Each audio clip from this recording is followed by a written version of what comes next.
നമസ്കാരം. നാടിനെ വിറപ്പിച്ച പോത്തുണ്ടി ഇരട്ടക്കൊലക്കേസിൽ പ്രതി ചെന്താമരയ്ക്ക് കോടതി വധശിക്ഷ വിധിച്ചിരിക്കുകയാണ്. ഈ കൊടും കുറ്റവാളിക്ക് പാലക്കാട് 4ാം അഡീഷണൽ സെഷൻസ് കോടതി ജഡ്ജി കെന്നത്ത് ജോർജ് നൽകിയ കൊലക്കയർ വിധി നീതിബോധം നിറയ്ക്കുന്നതാണ്. എന്നാൽ ഈ കേസിന്റെ അന്വേഷണ ഘട്ടത്തിലും തെളിവെടുപ്പ് സമയത്തും പ്രതി കാട്ടിയ അഹങ്കാരവും കൂസലില്ലായ്മയും ഇപ്പോഴും ജനങ്ങളുടെ മനസ്സിൽ ഭീതിയായി അവശേഷിക്കുന്നുണ്ട്. വിചാരണ കോടതിയിൽ പ്രോസിക്യൂഷൻ നടത്തിയ ശക്തമായ ഇടപെടലുകൾ വരും ദിവസങ്ങളിൽ ഉയർന്ന കോടതികളിലെ അപ്പീൽ ഘട്ടത്തിലും സർക്കാർ പ്രത്യേകം ശ്രദ്ധിച്ച് മുന്നോട്ട് കൊണ്ടുപോകണമെന്നാണ് പൊതുവികാരം. കേസിന്റെ തെളിവെടുപ്പ് സമയത്ത് പോത്തുണ്ടി തിരുത്തൻപാടം ബോയൻ കോളനിയിൽ പ്രതിയെ എത്തിച്ചപ്പോൾ തികച്ചും സങ്കോചമില്ലാത്ത പെരുമാറ്റമായിരുന്നു ഇയാളുടേത്. തെളിവെടുപ്പിനിടെ അയൽവാസിയായ പുഷ്പയെ കണ്ടപ്പോൾ ദക്ഷിണേന്ത്യൻ ചലച്ചിത്രമായ പുഷ്പ 2 നടൻ അല്ലു അർജുൻ കാണിക്കുന്ന കഴുത്തറക്കുന്ന തരത്തിലുള്ള ആംഗ്യമാണ് പ്രതി കാട്ടിയത്. തന്നെ വകവരുത്തുമെന്ന രീതിയിൽ ചെന്താമര ആംഗ്യം കാണിച്ചതായി പുഷ്പ ഭീതിയോടെ വെളിപ്പെടുത്തിയിരുന്നു.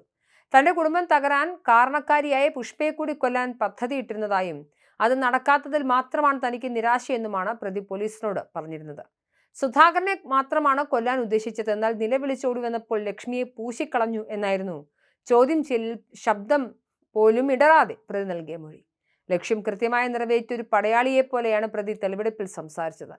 താൻ ജയിലിൽ കിടക്കുകയാണെങ്കിൽ ജോലി ചെയ്ത് കിട്ടുന്ന പണം സുധാകരന്റെ മക്കൾക്ക് കൊടുക്കാമെന്ന് ഇയാൾ കോടതിയിൽ നാടകം കളിച്ചെങ്കിലും ഇത് പ്രതിക്ക് യാതൊരുവിധ കുറ്റബോധവുമില്ലെന്ന് തെളിയിക്കാനുള്ള തന്ത്രം മാത്രമാണെന്നും കോടതി നിരീക്ഷിച്ചു. ഇരട്ട കൊലപാതകത്തിന് ശേഷം പോത്തുണ്ടി മാട്ടായി വനമേഖലയിലേക്ക് കടന്നു കളഞ്ഞ പ്രതിയെ പിടികൂടാൻ പോലീസ് വലിയൊരു തന്ത്രമാണ് പ്രയോഗിച്ചത്. പ്രതിക്കായി വനത്തിനുള്ളിൽ ഡ്രോൺ സംവിധാനങ്ങൾ ഉൾപ്പെടെ ഉപയോഗിച്ച് തെരച്ചിൽ നടത്തിയെങ്കിലും ആദ്യഘട്ടത്തിൽ കണ്ടെത്താനായില്ല. തുടർന്ന് പോലീസ് സംഘം തെരച്ചിൽ അവസാനിപ്പിച്ച് പൂർണ്ണമായും മടങ്ങിയെന്ന തരത്തിൽ വ്യാജ പ്രതീതി നാട്ടിൽ സൃഷ്ടിച്ചു. എന്നാൽ പോലീസ് യഥാർത്ഥത്തിൽ പിൻവാങ്ങിയിരുന്നില്ല. വനത്തിൽ നിന്നും പുറത്തു കടക്കാൻ സാധ്യതയുള്ള പ്രധാനപ്പെട്ട വഴികളെല്ലാം ഈ 2 പോലീസുകാർ വീതമുള്ള രഹസ്യ സംഘങ്ങളെ പോലീസ് വിന്യസിച്ചിട്ടുണ്ടായിരുന്നു. വനത്തിനുള്ളിൽ നിന്നും മംഗലം ഡാമിലേക്കും പ്രതിയുടെ വീടിന്റെ പിൻഭാഗത്തേക്കും നീളുന്ന വഴികളിലാണ് പോലീസ് കാവൽ നിന്നത്. എല്ലാവരും പോയെന്ന് കരുതി ഒളിയിടത്തിൽ കഴിഞ്ഞിരുന്ന ചെന്താമരൊടുവിൽ പോലീസിന്റെ കൃത്യമായ വലയ്ക്കുള്ളിലാവുകയായിരുന്നു. പോത്തുണ്ടി മലമുകളിൽ 35 മണിക്കൂറോളമാണ് കൊലയാളി ഒളിച്ചു താമസിച്ചത്. എന്നാൽ കടുത്ത വിശപ്പ് സഹിക്കാൻ വയ്യാതായതോടെയാണ് പ്രതി ഒടുവിൽ മലയിറങ്ങി സ്വന്തം വീടിന്റെ പിൻവശത്തുള്ള വഴിയിലൂടെ ജനവാസ മേഖലയിലേക്ക് നടന്നു വന്നത്. ഈ സമയം ഒളിച്ചിരുന്ന പോലീസുകാർ ഇയാളെ വളഞ്ഞു പിടികൂടുകയായിരുന്നു. വിശപ്പിന്റെ വിളി കാരണം പ്രതി പുറത്തു ചാടിയ ഈ തന്ത്രപരമായ നീക്കമാണ് പോലീസിന് യഥാർത്ഥത്തിൽ തുണയായത്. സമാനമായ രീതിയിലാണ് 2019 സുധാകരന്റെ ഭാര്യ സജിതയെ കൊലപ്പെടുത്തിയ ശേഷവും ഇയാൾ പോലീസിന്റെ പിടിയിലായത്. അന്നും കൊലപാതകത്തിന് ശേഷം ഒളിവിൽ പോയ ഇയാൾ ആഹാരം കഴിക്കാനായി ജനവാസ കേന്ദ്രത്തിലേക്ക് ഇറങ്ങി വരവെയാണ് പിടിയിലായത്.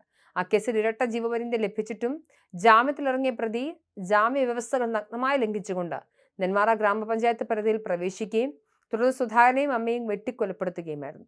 പ്രതിയെ പിടികൂടി നെന്മാറ പോലീസ് സ്റ്റേഷനിൽ എത്തിച്ച സമയത്ത് നാട്ടിൽ വലിയ സംഘർഷാവസ്ഥയും ഉടലെടുത്തിരുന്നു. പ്രതിയെ തങ്ങൾക്ക് വിട്ടുതരണമെന്നാവശ്യപ്പെട്ട് ജനങ്ങൾ പോലീസ് സ്റ്റേഷന്റെ ഗേറ്റ് തകർക്കാൻ ശ്രമിച്ചതടക്കം വാർത്തയായിരുന്നു.